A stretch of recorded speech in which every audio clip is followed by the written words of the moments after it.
नमस्कार। पाकिस्तान में 24वें प्रधानमंत्री बन गए हैं मियां मोहम्मद शहबाज शरीफ और इलेक्शन हुआ था 8 तारीख को। 8 तारीख के बाद तकरीबन 23 दिन बाद बहुत सारी माथापच्ची के बाद, हेर-फेर करने के बाद, रिगिंग के बाद, धांधली के बाद एक प्राइम मिनिस्टर मिला पाकिस्तान को। उनका नाम है मियां मोहम्मद शहबाज शरीफ और उन्होंने अपनी पहली ही तकरीर में भारत का नाम तो नहीं लिया, लेकिन कश्मीर की बात कर दी और कश्मीर के साथ-साथ उन्होंने फिलिस्तीन की भी बात की और कश्मीर में इंसानों के साथ जुल्म हो रहा है, बहुत कुछ उन्होंने बोला और हमको इस पर आवाज उठानी चाहिए और जो हम कर सकते हैं वो हमको करना चाहिए, ये कहा शहबाज शरीफ ने।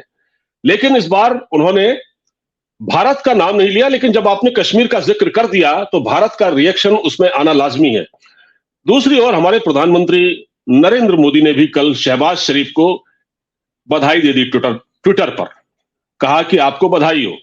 डॉक्टर साहब हमारे साथ मौजूद हैं डॉक्टर अमजद अयूब मिर्जा, जो कि एक एक्टिविस्ट हैं और पीओके से उनका ताल्लुक है और इस वक्त वो यूके में रहते हैं, हमसे जुड़ गए हैं। डॉक्टर साहब, हमको ज्वाइन करने के लिए आपका धन्यवाद। जय हिंद।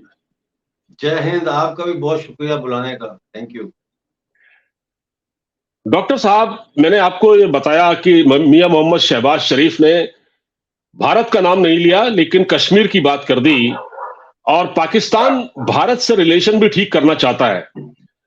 अब आप इसको किस तरह से देख रहे हैं, पाकिस्तान की इस जो मोडस ऑपरेंडी है उसको?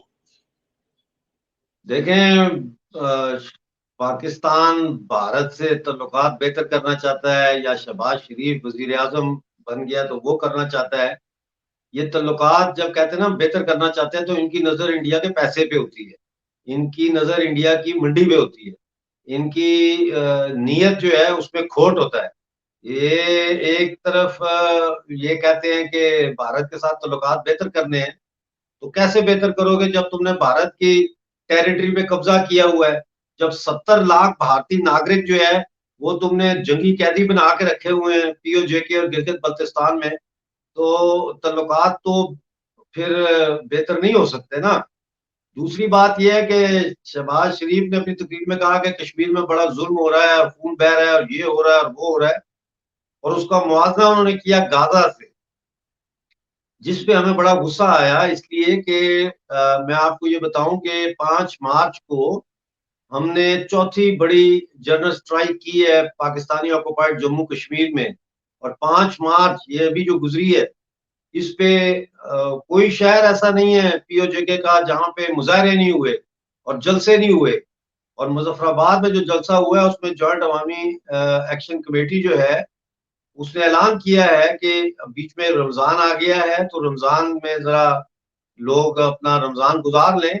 उसके बाद 11 मई को हम लोग बहुत बड़ा जो है वो लॉन्ग मार्च करेंगे मुजफ्फराबाद पे, और जिसमें रावलाकोट डिवीजन से और मीरपुर डिवीजन से भी काफिले आएंगे। 2 दिन लगेंगे लोगों को पहुंचने में मुजफ्फराबाद, और वहां पे धरना दिया जाएगा उस वक्त तक जब तक हमारे मुतालबात तस्लीम नहीं किए जाते। अब मुतालबात पे बाद में बात करेंगे, लेकिन मैं आपको ये बता रहा हूँ कि ये जो हमारी तहरीक चल रही है वहाँ जम्मू कश्मीर जॉइंट अवामी एक्शन कमेटी की, जिसमें हमारी पार्टी तहरीक इत्तेफाक राय भी उसकी सपोर्ट कर रही है, ये पिछले 10 महीने से हम हड़तालें कर रहे हैं, शटर डाउन कर रहे हैं, मुजाहरे कर रहे हैं। तो एक तो ये है कि इन 10 माह में आप तकाबली जायजा कर लें कि यूनियन टेरिटरी जम्मू कश्मीर में कितने मुजाहरे हुए, कितनी हड़तालें हुई, कितने दफा शटर डाउन हुआ, और पीओजेके को देख लें। दूसरा ये है कि पीओजेके में तो आटा नहीं है, क्या यूटीजेके में भी आटा नहीं है? हमारे पास तनख्वाहें हमें नहीं मिल रही, क्या ये सूरत हाल इंडियन जम्मू कश्मीर में है? पेंशनें नहीं मिल रही, क्या ये सूरत हाल इंडियन जम्मू कश्मीर में है? सड़कें टूटी हुई हैं। अभी मैंने आपको बताया कि 2 दिन लगेंगे लोगों को पहुंचने में, तो क्यों लगेंगे? क्योंकि सड़कों का निजाम नहीं है। तो ये बिल्कुल उन्होंने झूठ बका है, और हमें गुस्सा इस बात का है कि हमारा जिक्र क्यों नहीं किया कि भाई पीओजेके में ये तहरीक चल रही है, ये लोगों के मसाइल है, आटा नहीं है, पानी नहीं है, बिजली नहीं है, तनख्वाहें नहीं है, पेंशन नहीं है, तो हम उसको भी एड्रेस करेंगे। क्योंकि वो हमसे उनको कोई लगाव नहीं है। हमसे उनको सिर्फ वही मतलब है जो उनको भारत से है, यानी पीओजेके का पानी और गिलगित बल्तिस्तान का पानी लूटो, जंगलात की लकड़ी लूटो, इन पे टैक्सेस लगाओ, यहाँ कोई इंडस्ट्रियल डेवलपमेंट ना होने दो, इनको बैकवर्ड रखो। और एक पढ़ी लिखी बाशऊर कौम को इन्होंने 76 साल में जो है वो चपरासी बना दिया है, इन्होंने ड्राइवर बना दिया है, इन्होंने बावर्ची बना दिया है, इन्होंने जो है वो सिक्योरिटी गार्ड बना दिया है। और वो जो हमारी एक रवायत थी कि जम्मू कश्मीर जो पाकिस्तान वाला भी है, खासतौर पे जहां से मैं हूँ मुस्लिम मीरपुर, यहाँ के इतने बड़े बड़े जज होते थे, डॉक्टर्स थे, साइंटिस्ट थे, राइटर्स थे। कृष्ण चंद्र भी तो कश्मीर से ही है ना। तो वो सारा इंटेलेक्चुअल लेवल उन्होंने हमारा मिसमार कर दिया, तो वो उनको नजर नहीं आता। उनको एक फर्जी जम्मू कश्मीर नजर आता है इंडिया में, जहां पता नहीं कहां उन्होंने जुल्म देख लिया है। वहां तो इलेक्ट्रिक ट्रेनें चल पड़ी हैं, 11 किलोमीटर की सुरंगें बन गई हैं, हेल्थ सिस्टम 50 मेडिकल कॉलेज बन चुके हैं 10 साल में। समझ आई? तो ये सब जी। बातें हैं इनकी करने वाली, इनको छोड़े आप। तो डॉक्टर साहब ये क्या बात है आखिर? जब देखिए आजकल तो सोशल मीडिया का जमाना है, और इंडिया और पाकिस्तान में जो भी हो रहा है, पाकिस्तान में जो भी हो रहा है, वो मिनटों में दुनिया भर में वायरल हो जाता है। ये अपनी जो पब्लिक है उसकी बुनियादी जरूरतें पूरी नहीं कर पा रहे हैं अपने। मैं पाकिस्तान की अगर बात करूं, और इनके जो पाकिस्तान के कब्जे वाला जो कश्मीर है, इसमें तो इन्होंने कुछ किया ही नहीं है। तो ये जो कश्मीर के नाम पर ये इतने लंबे समय से एक बात करेंगे भारत से, हम भारत से दोस्ती करना चाहते हैं, और लेकिन बराबरी की सतह पर ये भी कहते हैं कि बराबरी की सतह पर दोस्ती होगी। नाक इतनी ज्यादा ऊंची है इन लोगों की, समझ रहे हैं आप? देखिए, मैंने ऑलरेडी आप को कह बता दिया है कि ये सब झूठ फ्रेब धोखा है। उनकी नजर इंडिया की मंडी पे है, उनकी नजर इंडिया के जो है वो ट्रेड पे है। उनका कोई क्या बराबरी की बुनियाद पे दोस्ती करेंगे? बराबरी की बुनियाद पे दोस्ती करनी है तो फिर जो आपने 1947 में जिन इलाकों पे कब्जा किया है, उन इलाकों को छोड़ें आप दहशतगर्दी जो कर रहे हैं, जो आप लाइन ऑफ कंट्रोल से दहशतगर्द भेजते हैं, वो दहशतगर्दी बंद करें। ट्रेनिंग कैंप जो आपने कश्मीर के बनाए हुए हैं वो बंद करें। मतलब एक इनकी बात का तो कोई, हम तो इनकी बात को सीरियस लेते नहीं है। जी बिल्कुल। आप अच्छा, इन्होंने एक और बात कही कि पाकिस्तान जो है, आपको याद होगा कि जनरल आसिम मुनीर ने कुछ समय पहले अमेरिका का दौरा किया था, तो उन्होंने ये बताया गया कि अमेरिका में जो वहां उनका पाकिस्तान का जो वहां पर एम्बेसी है, वहां के कुछ लोगों के साथ मीटिंग की। कुछ और भी लोग थे उसमें, बड़े लोग थे। तो उन्होंने कहा कि पाकिस्तान की हालत सुधरेगी और पाकिस्तान G20 में भी शामिल हो जाएगा। G20 जो देश है उसमें भी शामिल हो जाएगा। और हाँ वही बात शहबाज शरीफ ने अपनी तकरीर में कह दी, जैसे वो प्राइम मिनिस्टर हाँ, बने। वो इसीलिए मैं हंस रहा हूँ ना, मुझे पता था तो आप ये पूछेंगे। तो वो स्क्रिप्ट जो उन्होंने वहां बोला था, वो शहबाज शरीफ से उन्होंने बुलवा दिया। तो यार हाँ, दुनिया कोई इतनी बेवकूफ है? नहीं या नहीं, वो डॉक्टर शहबाज साहब शरीफ आपको ने क्या सही लगता है? कहा है, आप गलत समझे। पांडे जी, जी जी। आप गलत समझे। शहबाज शरीफ ने बिल्कुल सही कहा, G20 में वो आएंगे। वो एक नई अच्छा। G20 होगी जो दुनिया के गरीब तरीन ममालिक की G20 होगी, लेकिन उसका नाम होगा P20, पूरेस्ट 20। अच्छा। वो P20 बनाने जा रहे हैं। जी जी। जी जी।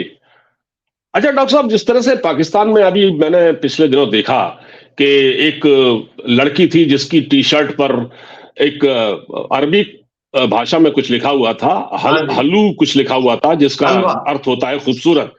तो वहां के वो कहीं बैठी हुई थी, तो वो पीछे से उस पर लोगों ने अटैक करने ही वाले थे। एक पुलिस का एक एसीपी रैंक की अधिकारी फौरन वहां पर आई, ऑफिसर, उसने उसको बचा लिया। डॉक्टर साहब, ये बात सही है कि जिस एसीपी ने इस वुमेन को बचाया, उसकी जान बचाई, उसकी तो तारीफ की जानी चाहिए। और उसकी बड़ी चर्चा हो रही है पाकिस्तान के सोशल मीडिया में कि उसने बड़े बहादुरी की, निश्चित रूप से की, बहुत अच्छा काम किया। लेकिन आप ये बताइए कि उस लड़की को प्रोटेक्शन कौन देगा? यानी कि जिन्होंने, जो हमलावर थे या जो उसको जी मारना जी। चाहते थे, जो गुंडे थे, उनके उनके खिलाफ तो कोई एक्शन नहीं लिया गया। उनके खिलाफ भी तो उल्टा एक्शन होना चाहिए उल्टा था। उल्टा उस लड़की से माफी मंगवाई गई माफी मंगवा कि मैं माफी जी, चाहती माफी हूँ, मैंने मंगवाई। ऐसे कपड़े पहने। तो बात यह है हाँ कि पाकिस्तान के अंदर आपने एक ऐसा माहौल पिछले 50 साल में क्रिएट किया है जहां जी पे मजहबी सेंसिटिविटी जो है वो बहुत आपने उसको तेज कर दिया है। लिहाजा इल्म हम्म है नहीं, किताबें हैं नहीं सिवाय मजहबी किताबों के या ऐसी किताबों के जो आपके अंदर इस्लाम और नावल भी है तो वो मोहम्मद बिन कासिम के किरदारों के गिर्द घूमते हैं, समझे ना, या गजनवी के गिर्द घूमते हैं। तो आपने अपने लोगों की जो मानसिकता है उसको इतना नैरो माइंडेड कर दिया है कि एक हल्की सी बात कोई करता है तो सब दौड़ पड़ते हैं कि शातिम रसूल की सजा सर तन से जुदा। तो उस जो एएसपी है उसने बड़ा अच्छा काम किया, बड़ी दिलेरी से उसने उसको निकाला वहां से और बचाया उसको, और जाहिर है अब वो एक स्टार बन गई है खुद अपनी हैसियत में वो एएसपी जी। जी। लेकिन डॉक्टर साहब, ये मजहबी जुनूनियत जो है, जो बढ़ रही है पाकिस्तान में, क्या आपको लगता है कि आने वाले सालों में मतलब इसके बुरे असरात पाकिस्तान को देखने को मिलेंगे? क्योंकि इसको रोकने वाला तो कोई है नहीं। रोकेगी वहां वहां सबसे जो पावरफुल जो पाकिस्तान का इंस्टीट्यूशन है वो तो आर्मी है।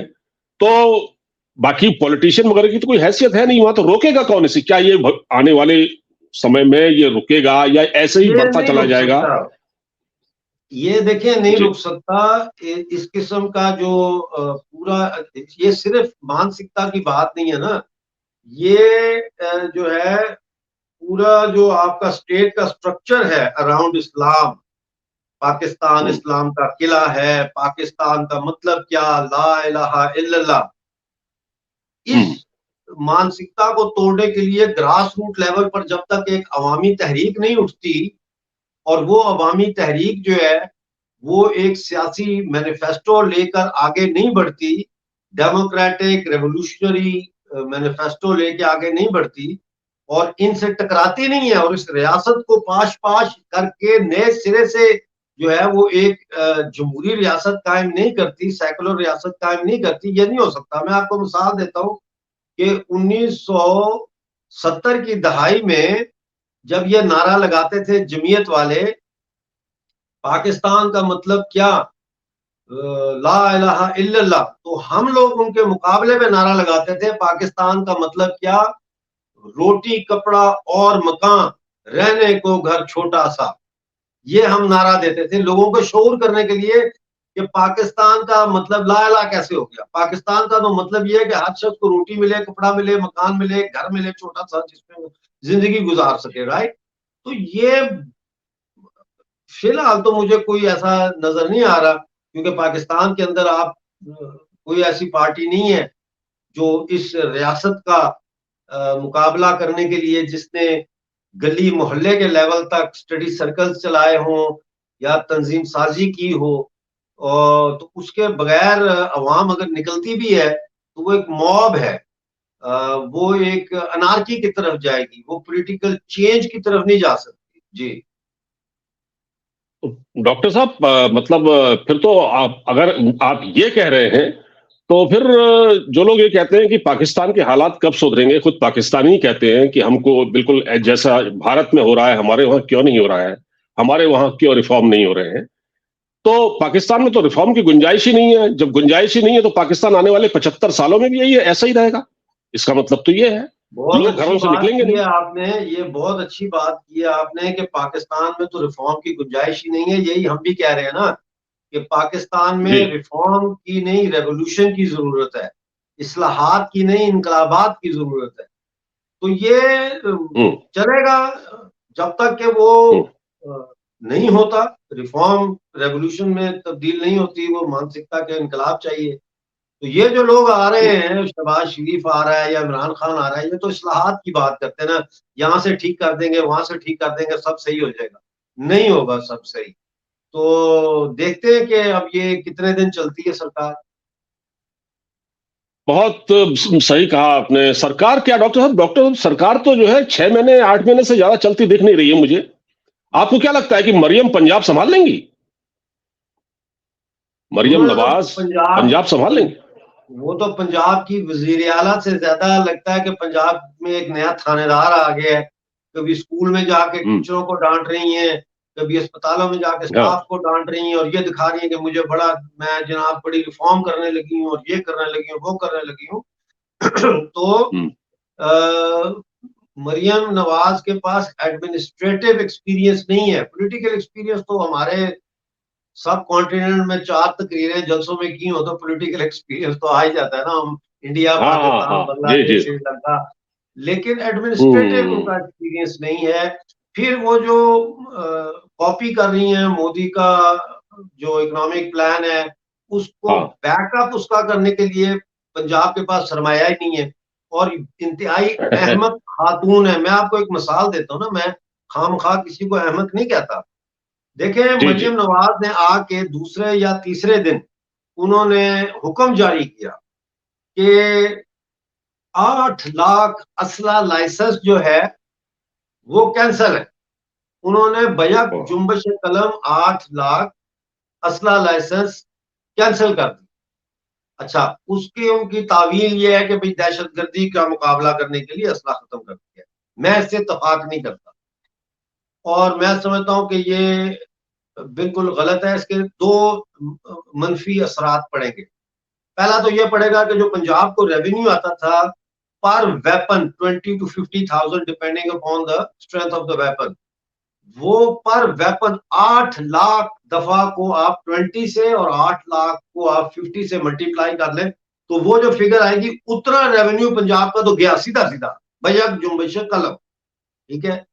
दूसरी बात यह है कि आपने असला लाइसेंस मंसूख कर दिए, लोग तो फिर भी असला रखेंगे, जिसका मतलब यह है कि ब्लैक मार्केट जो है असले की, आपने उसको इनकरेज कर दिया है, वो हम्म। फलेगी फूलेगी। होना तो ये चाहिए था कि वो कहती कि जी ये असला लाइसेंस की फीस में 10,000 रुपया बढ़ा रही हूँ क्रॉस द बोर्ड, और जितना असला लाइसेंस से हमें पैसा आ रहा है 8 लाख असले लाइसेंस से, इससे हम अस्पतालों में दवाइयां फ्री देंगे। तो मैं कहता बड़ी समझदार है। तो ये अहमद खातून है और इनकी ज्यादातर तवज्जो इस बात पे होती है कि आज मैंने कौन सा ड्रेस पहनना है, कौन सा जूता पहनना है और दुपट्टा किस किस्म का पहनना है। ये इनकी ज्यादा फोकस इस पे मुझे दिखता है। पर तो डॉक्टर साहब तीन एक सौ बात तो सही पैंसठ दिन है। है 365 दिन होंगे साल के, तो 365 जोड़े चाहिए और कोई भी जोड़ा इनका जो है वो 2 लाख 2.5 लाख से कम का नहीं है। तो आप हिसाब लगा लें कि कितने लाखों करोड़ों के तो ये खाली ड्रेस पहनेंगी ड्यूरिंग हर टेन्योर। जी। बहरहाल डॉक्टर साहब, मुझे तो ये लगता है कि आपने कहा ना कि मरियम नवाज के पास एडमिनिस्ट्रेटिव स्किल नहीं है, एक्सपीरियंस नहीं है, तो चलिए पंजाब का चीफ मिनिस्टर उनको बना दिया है, 6-8 महीने भले ही रहे, लेकिन उनका जो बायोडाटा है उसमें तो वो दर्ज हो ही गया कि वो चीफ मिनिस्टर हो गई। तो नेक्स्ट जो प्राइम मिनिस्टर होगा तो मरियम ही होंगी फिर तो। अब उनके खाते में एक्सपीरियंस तो आ ही गया ना। और नवाज शरीफ चाहते भी अपनी बेटी को आगे बढ़ाना, तो कोई बड़ी बात नहीं है कल को वो ये प्राइम तो मिनिस्टर अब बन जाए। स्पेकुलेशन, ये तो सारी स्पेकुलेटिव बातें हैं, मैं इसका कोई जवाब नहीं दे सकता। जी जी। बहुत बहुत धन्यवाद डॉक्टर साहब, आपने हमसे बातचीत की और आपने समय निकाला। आपका बहुत बहुत शुक्रिया डॉक्टर साहब। आपका नमस्कार, बहुत जय हिंद। बहुत शुक्रिया। जय हिंद। जय